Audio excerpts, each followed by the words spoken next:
તો ગટ્ટુ માટે છે ને મસ્ત મજાનું ગિફ્ટ આવી ગયું હતું ને એ પણ આવ્યું હતું રાજકોટથી. આવ્યું નહોતું, લઈને આવ્યા હતા, કેમ કે અમારા ઘરે રાજકોટથી મહેમાન આવ્યા હતા અને હરી માટું પેન ને બુક પણ લાવ્યા હતા. હરી મને કે મારે હિસાબ કરવા થાય ને બેસી ગયા સવારમાં નાસ્તો કરવા, ચા ભાખરી વણેલા ગાંઠિયા.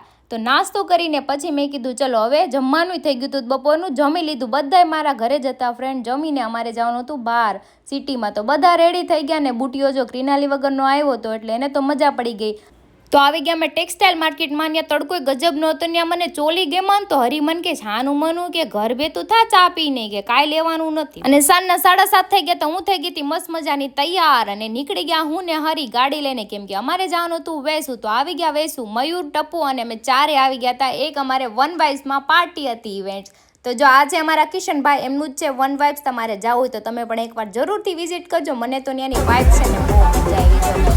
અને કપલમાં ગયા હોય તો કંઈક ફિલિંગ જ અલગ છે. અને આવી ગયું તો અમારું સ્ટાર્ટર, જો મસ્ત મજાનું સ્ટાર્ટર આવી ગયું હતું ને બધાય મજાક બનાવતા હતા. મારે કહેવાય એવું નથી, કેમ કે આનો મિનિંગ કંઈક બીજો કાઢ્યો હતો. ને મસ્ત બાઇટ મેં એક ખાધું ને અડધું બાઇટ ટપ્પુને ખવડાવ્યું, કેમ કે ફ્રેન્ડશિપ ડે છે ને કાલે. અને એવોકાડોનું સૂપ પી લીધું, મેં ટેસ્ટ કર્યો પણ મને બહુ મસ્ત લાગ્યું. નકર હું પીતી નથી એવોકાડો સૂપ. અને જો જમવાનું પણ થઈ ગયું હતું, જમી લીધું મસ્ત મજાનું. ને મેં હરીને કીધું ચલો હવે આપણે ઘરે જાશું. તો કે ચલો હવે નીકળી ગયા ઘરે ને સીધી ગટ્ટુને લઈને વયા ગયા બહાર ફરવા.